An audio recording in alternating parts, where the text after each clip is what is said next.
আচ্ছা যাই হোক, তাহলে এটা কিন্তু একটা পরমাণুর গঠন নাকি বলো?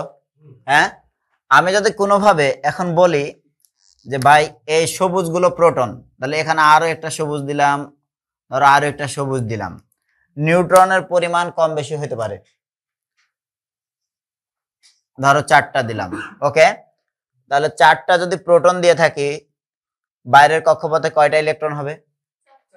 4টা ইলেকট্রন হবে। ব্যাস, কথা শেষ। তো এবার জিনিসটা ঠিক ছিল, মানে ঠিক হইলো। আগে যে এঁকেছিলাম ওইটা ঠিক ছিল না। 2টা প্রোটন দিব আর বাইরের কক্ষপথে 4টা ইলেকট্রন ঘুরে বেড়াবে, এরকম নিরপেক্ষ পরমাণু নাই, আছে? আচ্ছা শোনেন, এই তাহলে এইরকম একটা ফরম্যাট বর্তমান সময়ে যে আমরা দেখছি, এটা কিন্তু তাহলে বিভিন্ন সময়ে মডেলগুলোর যে অবতারণা করা হয়েছে, ধারণা দেওয়া হয়েছে, তার এখনকার ফাইনাল রূপটা এটা। তাহলে পরমাণুর মডেলগুলো আমরা পড়ি। হ্যাঁ, তাহলে আমরা লিখে দিই পরমাণু মডেল। এখানে তো 3টা পড়বা, আর উচ্চতর লেভেলে গেলে যা পড়বা পড়বা। প্রথমটাই লিখে দিই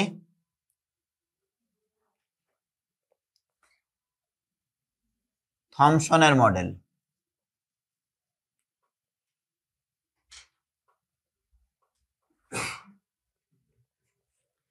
নাকি আর একটু দীর্ঘ করে লিখবা? থমসনের পরমাণু মডেল লিখবা, থমসনের পরমাণু মডেল।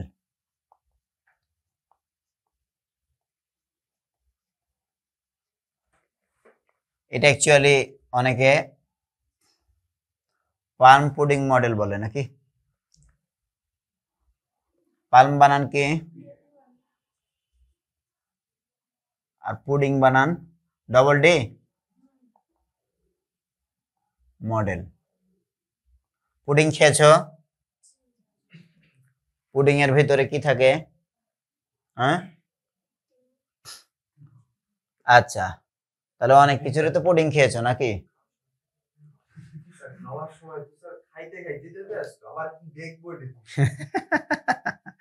ঠিক বলছে। এই পাম পুডিং মডেলে মনে রাখবা যে আমরা একটা পুডিং যেরকম গঠন হয়, এক এক বাড়ির গিন্নি বা এক এক ধরনের বেকারি এক এক রকম পুডিং বানাবে, এটা তো স্বাভাবিক। এরকম যদি একটা স্বাভাবিক কোনো একটা জিনিসের পুডিং বানিয়েছে, আর ভিতরে এই টাইপের ধরো দানা দানা কোনো বাদাম অথবা কিশমিশ দিয়েছে, তো উনি কল্পনা করেছিলেন যে এরকম পুডিং এর অধিকাংশ যে জায়গাটা, এগুলো ধনাত্মক হিসেবে কাজ করে, আর এই যে দানাগুলো এগুলো ঋণাত্মক হিসেবে কাজ করে। ঠিক আছে, তাহলে এটা ধনাত্মক, এই ফাঁকা অংশ ধনাত্মক, আর এটা ঋণাত্মক। তো যাই হোক, সব মিলিয়ে এই যে ক্ষুদ্র ক্ষুদ্র দানার মতো বা কণার মতো করে উনি বিবেচনা করেছিলেন এই ঋণাত্মক চার্জকে বা ইলেকট্রনকে। বুঝতে পারছো তো? বাকি ফাঁকা অংশকে উনি বললেন ধনাত্মক, কিন্তু এই জায়গাগুলোকে বললেন উনি ঋণাত্মক, দানার মতো ক্ষুদ্র ক্ষুদ্র।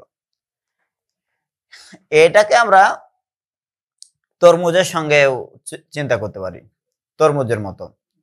তরমুজের বিচিগুলো গেঁথে থাকে, ওইগুলো ইলেকট্রন, আর পুরো যে শ্বাস অংশটা, ঠিক আছে, এই শ্বাস অংশটা হচ্ছে ধনাত্মক। ওকে, উনি এইখানে এটা একেবারে পরমাণু মডেলের খুব কাছাকাছি না গেলেও এই ভিতরের দানা দানা পদার্থগুলোর নাম উনি কি বললেন? ইলেকট্রন। এই জন্য ওনাকে ইলেকট্রনের আবিষ্কারক বলা হয়। তো উনি মডেলটা দিয়েছিলেন কত সালে? কত? 1697। দেখো 1897 মেবি। নিয়ে আসনি বই? তাহলে তার লেখার দরকার পড়ছে না। ইলেকট্রনের আবিষ্কারটা ঠিক ওই সালটাকেই ধরা হবে। ঠিক আছে, 1897 হলে 1897 ধরবা। তাহলে থমসনকে, যে থমসনকে কি বলা হবে? যে থমসন। কারো মনে না এই সালটা?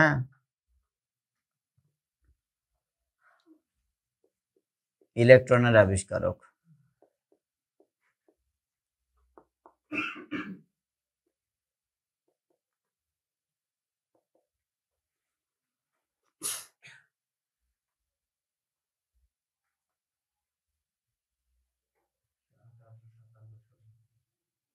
সাতান্ন, পাগলা, ভালো করে দেখো, ওটা 97।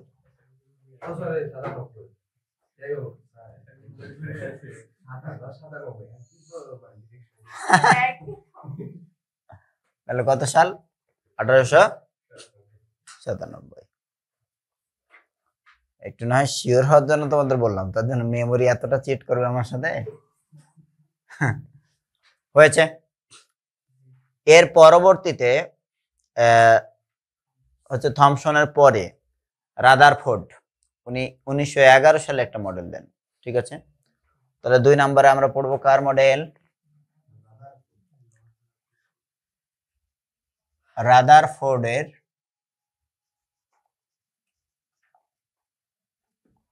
পরমাণু মডেল।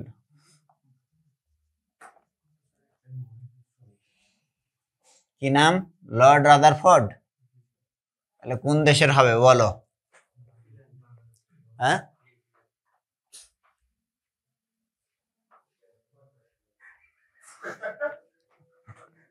রাদারফোর্ডের পরমাণু মডেল। এখানে একটা এক্সপেরিমেন্ট ছিল।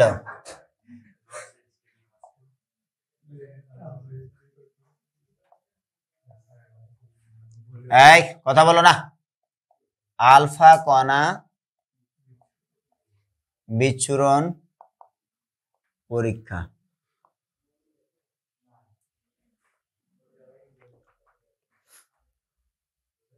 কেমিস্ট্রিতে পড়ছো, খুব ডিটেইলস পড়েছো, বেশ, তাহলে আর কিছু পড়ানোর দরকার নেই। না, তোমরা তো বললা ডিটেইলস পড়েছি। দেখো এখানে ধরো আমরা একটা লেডের বা লেড আর সীসা তো একই, একটা প্রকোষ্ঠ দিলাম। এই প্রকোষ্ঠের এই জায়গাতে ধরো কোনো তেজস্ক্রিয় পদার্থ উপাদান দিয়েছি। হ্যাঁ, ওই তেজস্ক্রিয় উপাদান থেকে ধরো আলফা কণা বিচ্ছুরণ হয়, আলফা বের হয়ে আসে। এই অধ্যায়তেই আমরা কিন্তু পড়বো এই নিউক্লিয়ার পদার্থবিজ্ঞানে আলফা বের হলে কি, গামা বের হলে কিরকম ইকুয়েশন, হ্যাঁ, বিটা বের হলে কিরকম ইকুয়েশন, এগুলো পড়বো। ওকে, এখানে ধরো সে তেজস্ক্রিয় যে এলিমেন্ট রয়েছে সেখান থেকে আলফা কণা বের হয়। আমরা সামনের দিকে তাকে যেতে দেওয়ার মতো একটা রাস্তা দিলাম আর চতুর্দিকে এভাবে ঘিরে দিয়েছি। এইখানে ধরে নাও পর্দা দিয়েছি, প্রতিপ্রভা পর্দা দিয়েছি। হ্যাঁ, এইখানে পাতলা সোনার পাত দিয়েছি, খুবই পাতলা, একদমই থিন। ঠিক আছে, এটা কেন দিয়েছে? রাদারফোর্ডের টাকা ছিল না, তাই মোটা সোনার পাত দেয় নাই।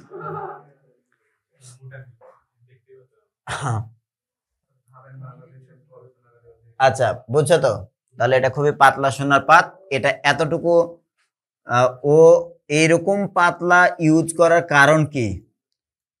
ঠিক আছে, তাহলে উনি কেন এই ধরনের সোনার পাত ইউজ করেছেন এটা চিন্তা করবা তোমরা। শুধু ভাবো যে এইখান থেকে অনেক অনেক আলফা কণা বের হয়ে আসবে। বের হয়ে আসার পরে তোমরা জানো যে কিছু আলফা রশ্মি সুন্দর চলে যায়, বাঁকে না, বাট কিছু আলফা রশ্মি দেখালো একটু বেঁকে যায়। ঠিক আছে, কিছু আলফা রশ্মি আরো বেশি কোণে বাঁকে, কিছু আবার 180 ডিগ্রি কোণে ফিরে আসে, নাকি বলো? কত ডিগ্রি কোণে? তা এই বরাবরই দেখাইলে ভালো হইতো, কিন্তু তা না করে আমরা একটু এদিক দিয়ে দেখাইলাম। গ্যাঞ্জাম এই বরাবর 180 ডিগ্রি কোণে ফিরে চলে আসে। ওনার সিদ্ধান্তটা খুবই সুন্দর ছিল, ব্রিলিয়ান্ট ছিল। অধিকাংশ যেহেতু চলে যাচ্ছে কোনো ধরনের বাধা বিঘ্ন ছাড়াই এদিকে, উনি চিন্তা করলেন যে এই পরমাণুর অধিকাংশ অঞ্চলে ফাঁকা।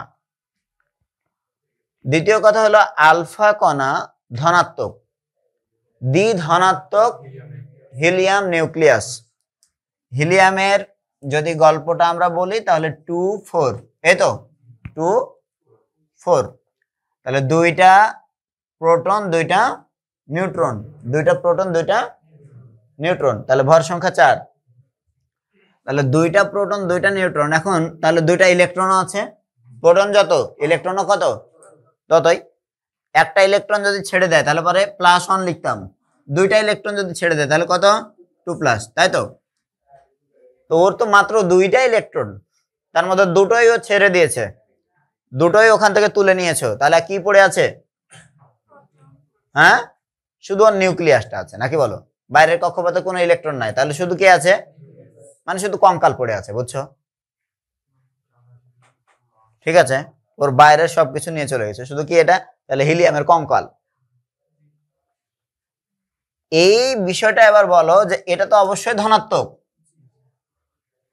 ধনাত্মক রশ্মি গিয়ে যদি এরকম হয় যে আবার ফিরে চলে আসছে, তার আগেই এই বিষয়টা প্রতিষ্ঠিত ছিল যে সমধর্মী চার্জ পরস্পরকে বিকর্ষণ করে, তাহলে অবশ্যই যেহেতু ধনাত্মক ফিরে চলে এসছে তাহলে ওখানে অবশ্যই ধনাত্মক কিছু আছে। এই সংখ্যাটা খুবই কম বিধায় উনি চিন্তা করলেন যে খুব কম জায়গার মধ্যে আছে ধনাত্মক জিনিসটা, আর বেশিরভাগই যেহেতু সুন্দর পার হয়ে চলে যায়, তাহলে উনি বুঝলেন যে বেশিরভাগ অঞ্চলে ফাঁকা, যেগুলো ওই ধনাত্মকের কাছাকাছি দিয়ে গিয়েছে ওরা একটু বিকর্ষণের কারণে একটু বেঁকেছে, আর যেটা একদম ধনাত্মকের উপরে গিয়ে পড়েছে ওটা 180 ডিগ্রি কোণে ফিরে এসছে।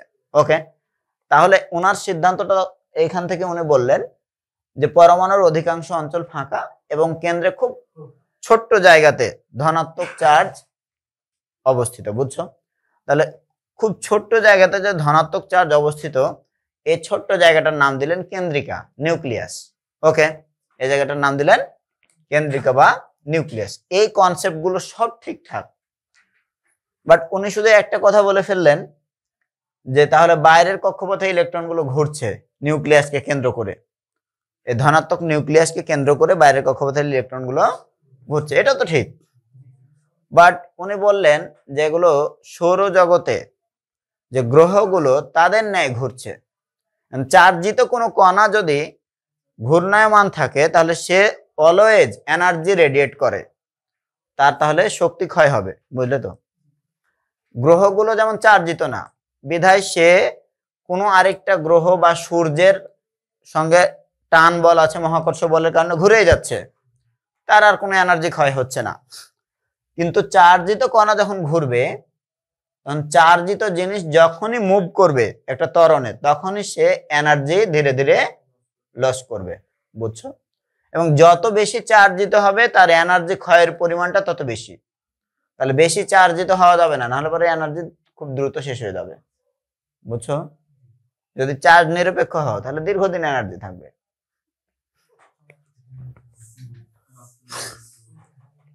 আমি তথ্য দেয়ার মালিক, কি বুঝবো এটা তুমি জানো? শোনো, তাহলে ওনার এই স্বীকার্যটা মোটামুটি সবাই জানে, এখানে লিখে কাউকে বিরক্ত করার দরকার নাই, তাই না? হ্যাঁ, স্বীকার্যগুলো সব ঠিকঠাক ছিল, কিন্তু এর মধ্যে একটাই সীমাবদ্ধতা। সীমাবদ্ধতা কি?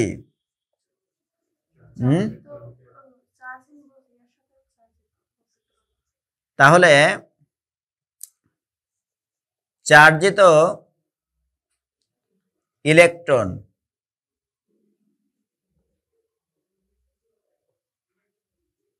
গ্রহের মতো ঘূর্ণায়মান হলে ধীরে ধীরে শক্তি কি করবে? শক্তি হ্রাস পাবে। এখন শক্তি যদি হ্রাস পায় তাহলে আগের মতো নিশ্চয় বড় কক্ষপথে ঘুরবে না, কি করবে? কক্ষপথ ছোট করে ফেলবে। এই করতে করতে তাহলে কক্ষপথ ছোট করতে করতে করতে সে কোথায় চলে আসার কথা? একদম কেন্দ্রে চলে আসার কথা। তাহলে তার পরমাণুর অস্তিত্ব থাকে না, তাই না? এটাই হচ্ছে ড্রব্যাক, মানে সীমাবদ্ধতা, মনে থাকবে। ব্যাস, এই জায়গা থেকে খুব বেশি আর কিছু বলার নাই। তবে অবশ্যই এই যে নিউক্লিয়াসের ধারণা পাওয়া গেল কেন্দ্রে, এটা কিন্তু একটা ব্রিলিয়ান্ট আবিষ্কার ছিল। তাহলে কেন্দ্রে আছে নিউক্লিয়াস, আর বাইরের কক্ষপথে ইলেকট্রনগুলো ঘূর্ণায়মান, এই তথ্যটা ওইখান থেকে পাওয়া গেছে। হ্যাঁ, মোটামুটি ঠিকঠাক ছিল।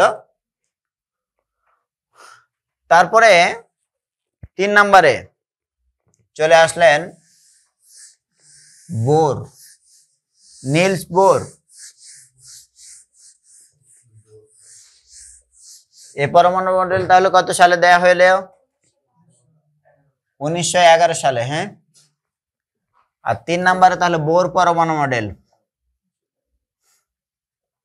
বোরের পরমাণু মডেল।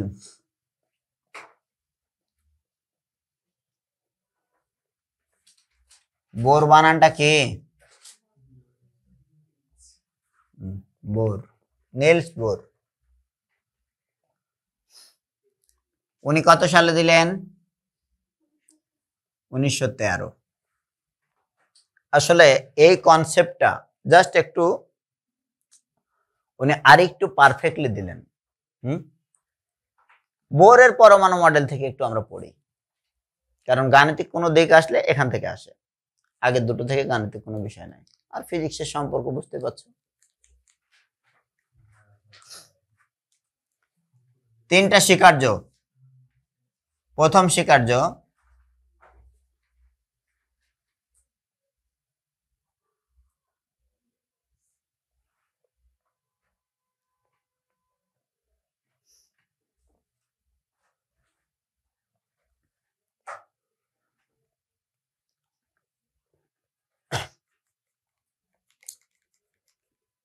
লিখো। এখানে স্বীকার্যটা লেখার আগে তোমাদের বলে দিই, ধরো হয়তো প্রথম কক্ষপথ, দ্বিতীয় কক্ষপথ, তারপরে যদি এরকম হয় যে আরো একটু বড় আরেকটা কক্ষপথ দিয়েছি, হ্যাঁ, তৃতীয় কক্ষপথ, তাহলে এই এক এক কক্ষপথে ঘূর্ণায়মান ইলেকট্রনগুলোর এনার্জি, ভরবেগ, ঠিক আছে, এক এক রকম। তাহলে নিউক্লিয়াস থেকে যখন দূরত্ব বাড়ে, মানে ব্যাসার্ধ বাড়ে, তখন ওই পরমাণু যে ব্যাসার্ধ অনুযায়ী, নিউক্লিয়াস থেকে ওই কক্ষপথের ব্যাসার্ধ অনুযায়ী ইলেকট্রনগুলোর ভরবেগ এবং শক্তির মান আলাদা হয়। ইলেকট্রনের ভর তো ঠিক আছে, কক্ষপথ যত দূরে ধরো সে অনুযায়ী তার বেগের মানটা চেঞ্জ হয়ে যায়, সে অনুযায়ী তার শক্তির মানটাও চেঞ্জ হয়ে যায়, বুঝলে?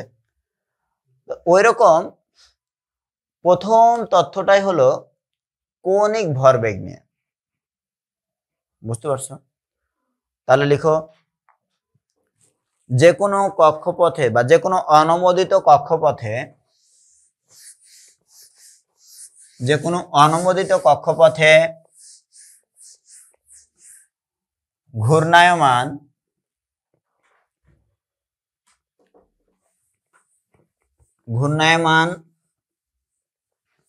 প্রোটনের না ইলেকট্রনের? ইলেকট্রনের কৌণিক ভরবেগ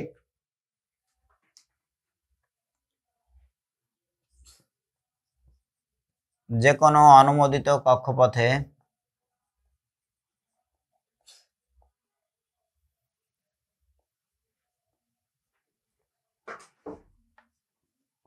ঘূর্ণায়মান ইলেকট্রনের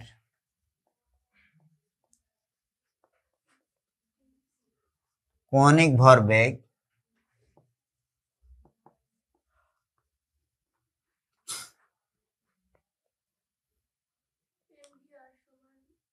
বলো, NH/2π। তাহলে লিখে দাও, H/2π এর অখণ্ড গুণিতক,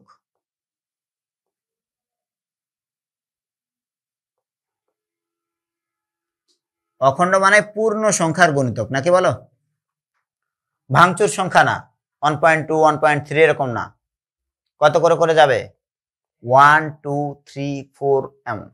তাহলে এই মানটা যত তার 1 গুণ, তারপরেরটা হবে এ মানের 2 গুণ, তারপরেরটা হবে এ মানের 3 গুণ, এভাবে যাবে। হ্যাঁ, এর ভিতরে দশমিক আকারে যাবে না, মনে থাকবে তো। এখন কৌণিক ভরবেগকে তুমি যদি mvr দ্বারা লিখো, রৈখিক ভরবেগ বাই রৈখিক ভরবেগ p সমান কি mv, আর কৌণিক ভরবেগ l সমান কি, কৌণিক ভরবেগ l সমান হচ্ছে r ইন্টু p, নাকি বলো r ইন্টু p। তাহলে সব মিলিয়ে r mv, এবং আমরা একটু সাজিয়ে লিখলে তখন কত হয় mv r, বুঝছো তো। এটুকু রৈখিক ভরবেগ আর তার সঙ্গে ব্যাসার্ধ গুণ করলে কি কৌণিক ভরবেগ। এই কৌণিক ভরবেগ তাহলে এই সংখ্যার কি পূর্ণ সংখ্যার গুণিতক। তাহলে এইরকম গাণিতিক দিকটা তাহলে এরকম যে l is equal to n h ভাগ 2 পাই, যেখানে n এর মান কত 1 2 3 এমনি করে পূর্ণ সংখ্যাগুলো যাবে। হ্যাঁ,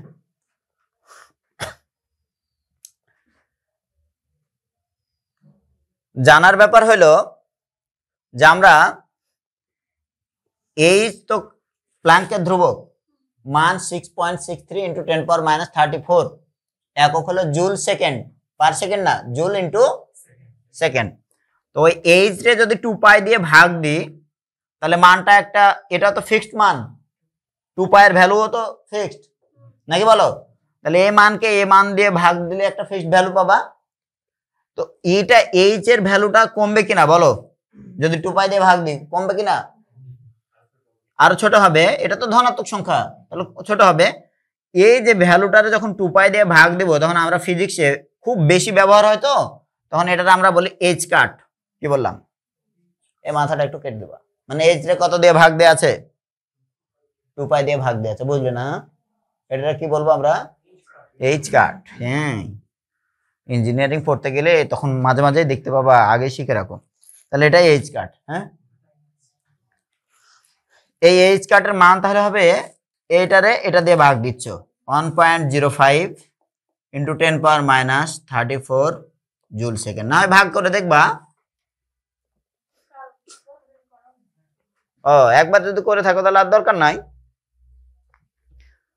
তাহলে সব মিলিয়ে এখানে, আচ্ছা এটুকু তো তোমার বোঝানোর জন্য বলছিলাম, এখানে যে তথ্যটা দিয়েছে সে তথ্যের গাণিতিক রূপ তাহলে কিরকম, কৌণিক ভরবেগ mvr is equal to nh ভাগ কত 2 পাই, nh ভাগ 2 পাই।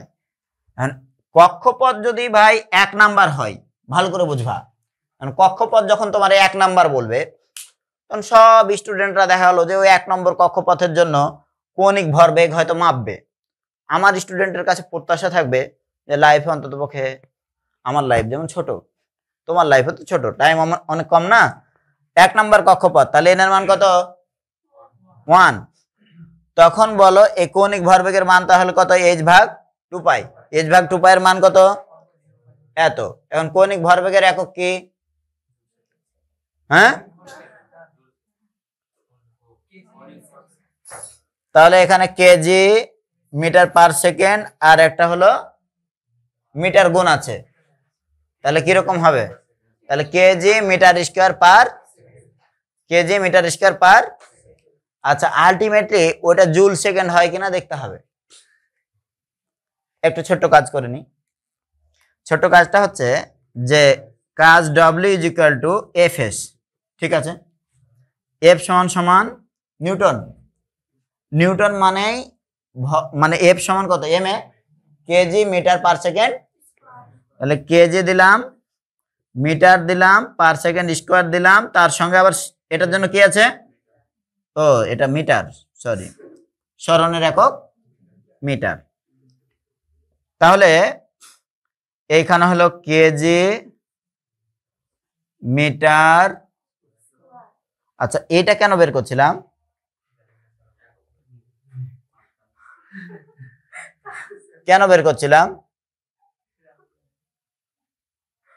কোনো কারণ ছিল? আচ্ছা কাজের একক তো জুল, কাজের একক জুল না, এই একটু আগেই করছিলাম ভুলে গেছি, তাই তোমরা আর মনে করাই দিতে পারছো না, ঠিক আছে। KG metre square per second square, ঠিকঠাক আছে। এখন এইখানে জুল সমান সমান তাহলে কিন্তু আমরা এটা লিখতে পারি, কারণ এটা তো কাজের একক। জুল সমান এটা লিখতে পারি, তার সঙ্গে আরেকটা কি গুণ আছে, সেকেন্ড। তাহলে সব মিলিয়ে ওই এককটা কত দাঁড়াবে, এটার সঙ্গে যদি সেকেন্ড গুণ করে দিই, KG metre square per second, ঠিক আছে। এটা তো KG metre square per second. তাহলে আমরা এই এইচ ভাগ 2 পায়ের একক যা, এটার এককও তাই লিখতে পারি, বুঝলে তো। তাহলে দুই ভাবে লিখতে পারি, এক হলো কেজি মিটার পার সেকেন্ড, তার সঙ্গে আরেকটা কি মিটার, তাহলে হলো KG metre square per second, বা চাইলে এটা আমরা লিখতে পারি জুল সেকেন্ড। বুঝুনি, ওই যে ভাই জুল বের করেছি, জুল সমান সমান কত লিখতে পারি, KG metre square per second square, তার সঙ্গে আরেকটা সেকেন্ড দিলে পার সেকেন্ড স্কয়ার থেকে কি হবে, শুধু পার সেকেন্ড। হ্যাঁ, তাহলে দুটোই লিখতে পারি, KG metre square per second অথবা জুল, না জুল সেকেন্ড, এই যে এটার যে একক সেটাই।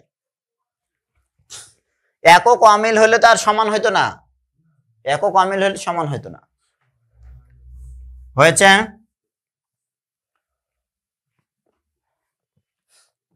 তাহলে প্রথম কক্ষপথের ইলেকট্রনের ভরবেগ যদি নির্ণয় করতে বলে, পারবে কিনা? পারবো না? বেশ সিম্পল, এই যে এই মানটা মুখস্থ রেখে দিবা, ইভেন যদি এমসিকিউতে আসে ডিরেক্ট মনে রাখবা, কত, 1.05 × 10⁻⁻⁴। হ্যাঁ, জুল সেকেন্ড। দ্বিতীয় কক্ষপথের বললে কত হইতো?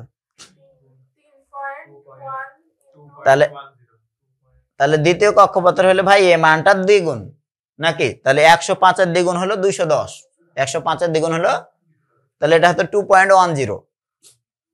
তৃতীয় কক্ষপথের যদি বলতাম, তাহলে 105-এর 3 গুণ হলো 315, তাহলে হতো 3.15। বুঝলে না বুঝুনি? আর কিছু? হ্যাঁ, তোমার ধরো এমসিকিউ দিয়ে আমি বোকা বানাইতে চাইলাম। কোশ্চেন, তৃতীয় কক্ষপথে ইলেকট্রনের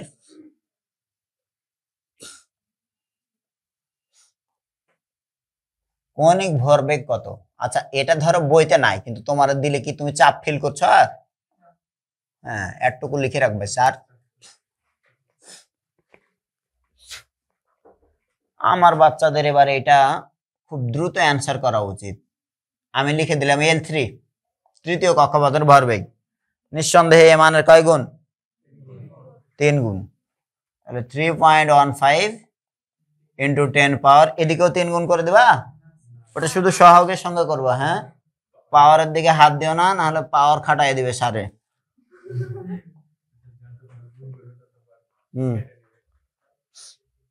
হয়েছে?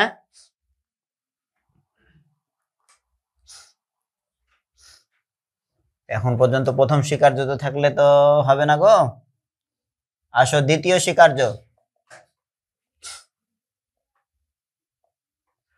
স্বীকার্য মানে বুঝো তো, উনি এমন একটা কথা বলছেন যে যেটা মোটামুটি ঠিক, এবং সেটা আমরা ঠিক বলে স্বীকার করে নিতে কি হয়েছি, বাধ্য হয়েছি, বুঝছো? অনেকটা কবুল বলার মতো। দ্বিতীয় স্বীকার্য, একটি নির্দিষ্ট কক্ষপথে ইলেকট্রনের শক্তির পরিমাণ নির্দিষ্ট। ঝটপট লিখো, অথবা যে কোনো কক্ষপথে ইলেকট্রনের শক্তির মান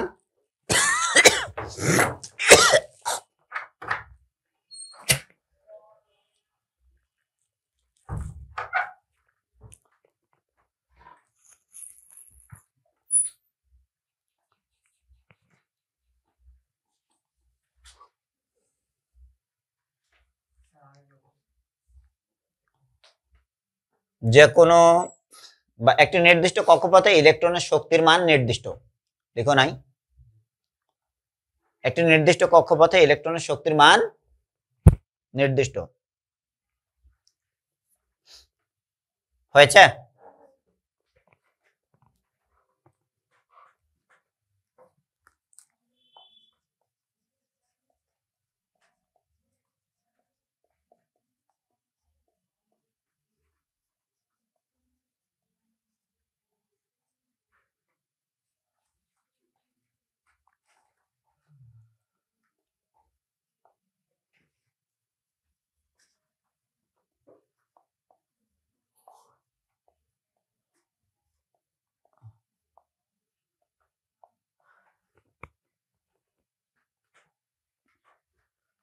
কি খবর রাফি? আজকে মনে হচ্ছে খুব ফ্রেশ।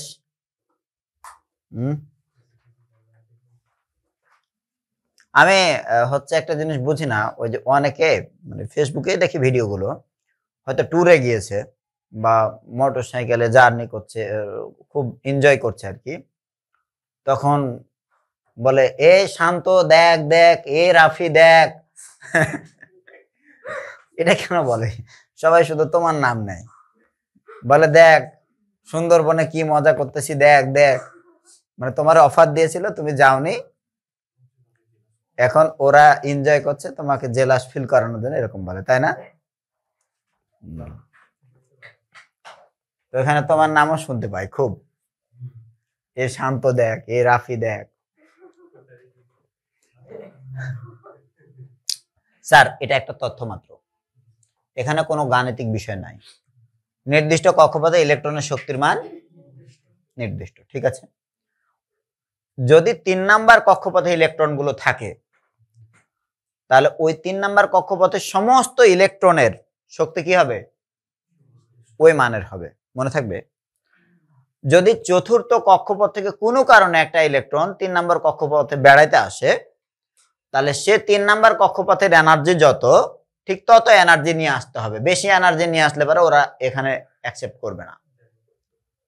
বুঝছো তো? বুঝো নাই? আরেকবার বলবো, একটি নির্দিষ্ট কক্ষপথে ইলেকট্রনের শক্তির মান কি নির্দিষ্ট। তাহলে যদি 3 নাম্বার কক্ষপথে 8টা ইলেকট্রন থাকে, তাহলে 8টা ইলেকট্রনেরই এনার্জির মান একই হবে, আলাদা হওয়ার কোনো সুযোগ নেই।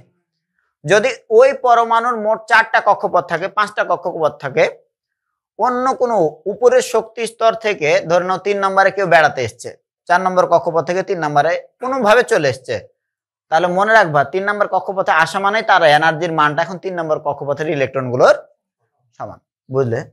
তার চেয়ে বেশি এনার্জি নিয়ে ওই কক্ষপথে থাকতে পারবে না। আবার কম এনার্জি হলে পরে ওই কক্ষপথে থাকতে পারবে না। কোথায় চলে যাবে? নিচের দিকে। বুঝছো? খুব সুন্দর, ওদের এই সিস্টেমটা সুন্দর। তৃতীয় কক্ষপথ না তৃতীয় স্বীকার্য, কি বলছি বলো?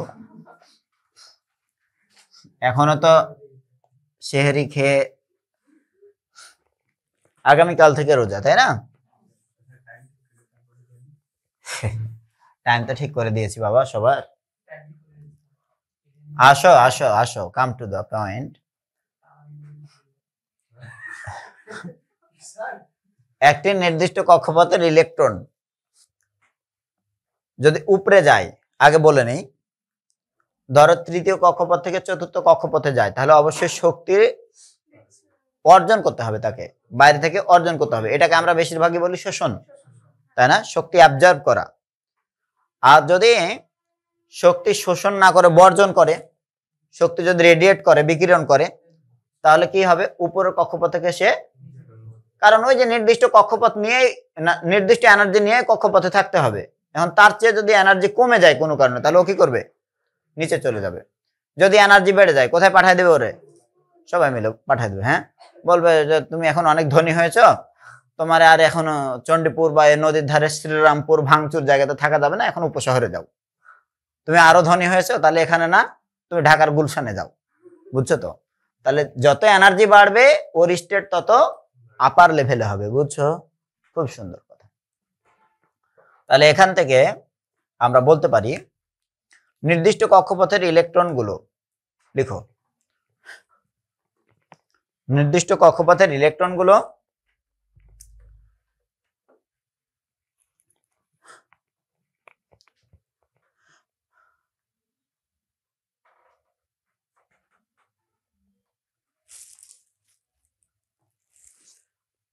শক্তি শোষণ করলে উচ্চতর কক্ষপথে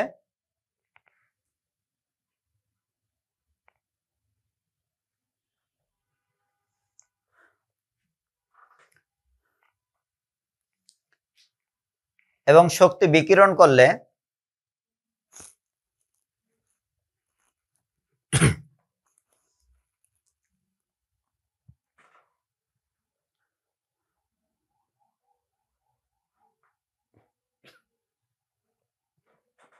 নিম্ন কক্ষপথে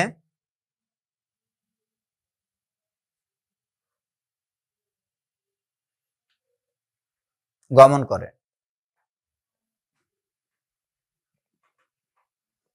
অনেকভাবে বলা যায়, আমরা আমাদের মতো বললাম। হ্যাঁ, এখন এই দুই কক্ষপথে এনার্জির যে ডিফারেন্স, ধরো আমি যদি একটার এনার্জি বলি E1 আর আরেকটার এনার্জি যদি বলি E2, তাহলে এই এনার্জিটুকু সে এরকম তরঙ্গ আকারে হয়তো বিকিরণ করে দেয়। 2 নম্বর কক্ষপথ থেকে যদি 1 নম্বরে আসে, তাহলে সে এরকম তরঙ্গ আকারে বিকিরণ করে দেয়। এখানে ডিফারেন্স দিলাম কেন? যেটার এনার্জি বেশি সেটা উচ্চ কক্ষপথ, উচ্চ শক্তি স্তর, যেটার এনার্জি কম সেটা নিম্ন কক্ষপথ। মনে থাকবে? ঠিক আছে।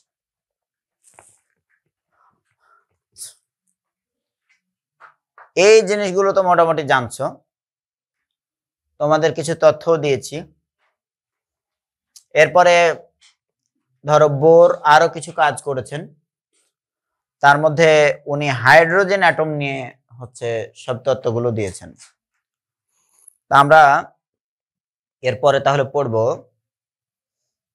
ইলেকট্রনের যে ভ্রমণরত যে ইলেকট্রনগুলো তাদের শক্তি এবং ব্যাসার্ধ, কক্ষপথের ব্যাসার্ধ আর শক্তি, এগুলো পড়বো। হ্যাঁ।